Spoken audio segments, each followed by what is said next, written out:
Baik, Ustaz izin bertanya, apabila di masa lalu pernah lalai dalam menjalankan solat, lupa ya beberapa kali, apakah wajib diganti ataukah cukup dengan bertaubat kepada Allah? Karena saya pernah mendengar tidak boleh melaksanakan solat sunnah sampai semua solat yang pernah ditinggalkan diganti. Tapi saya juga pernah mendengar cukup bertaubat kepada Allah dan berjanji tidak akan mengulangi lagi. Mohon bimbingannya Ustaz. Allah barik fi.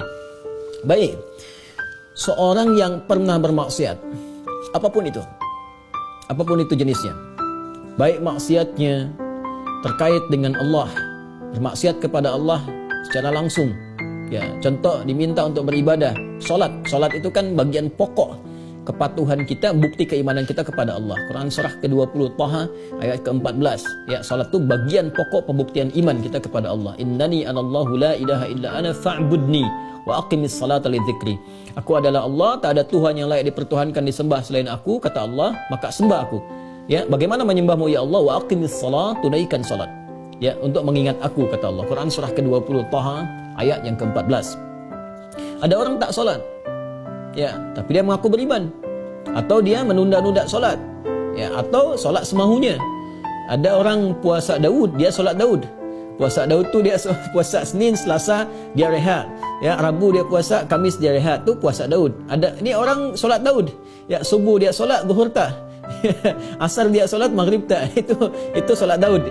Itu tidak ada. Ya, dia melakukan itu, dia maksiat pada Allah. Maksiat dalam hal ibadah. Ada maksiat hakun adami, ya, maksiat yang terjadi dari anggota-anggota tubuh pada soalan-soalan yang memang dilarang oleh Allah. Ya, lisan cakap yang baik, dia bercakap tak baik, dia mencela orang lain. Padahal Allah mengatakan, ya ayyuhalladzina amanu la yasraq qaumin qaum. Hai orang-orang beriman, jangan saling mencela. Quran surah 49 ayat 11, ya. Dia mencela, dia bermaksiat. Semua jenis maksiat ni, baik terkait hubungan dengan Allah ibadah atau terkait dengan interaksi sosial dalam kemanusiaan, muamalah, itu cara mengobatinya untuk kembali pada jalur yang benar. Cara pertama adalah dengan bertobat. Quran surah keempat An-Nisa ayat 17. Quran surah keempat An-Nisa ayat 17. Innamat taubatu 'ala Allahi lilladzina ya'maluna as-su'a bijahalatin thumma yatubuna min qarib. Sungguh taubat yang diterima oleh Allah itu subhanahu wa ta'ala, taubat yang diterima oleh Allah itu subhanahu wa ta'ala adalah taubat dari perbuatan buruk, su'. Ya, perbuatan buruk, su' itu perbuatan yang menyalahi ketentuan Allah.